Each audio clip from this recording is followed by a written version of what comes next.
waqtigeena nolosha ugu fiicneed baad ku jirtaa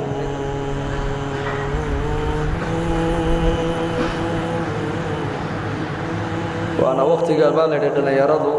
ay waalan yihiin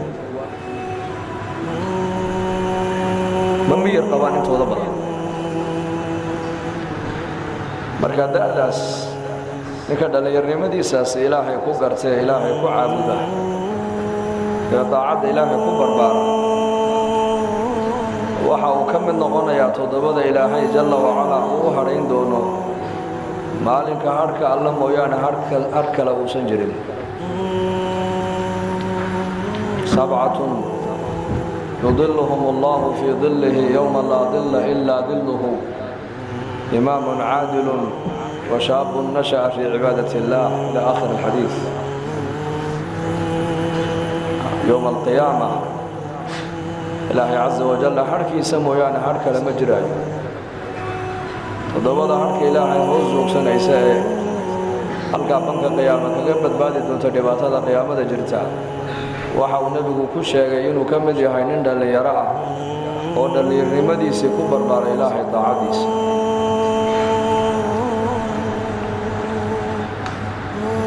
yowma alqiyaama maalinka dadku ay saro joogi doonaan maahin maalin keliya maahin laba maalmood maahin laba bilood maahin laba sannadood waa 50,000 oo sannadood weeyaan waa maalinka nebigeennu uu yidhi calayhi salaatu wasalaam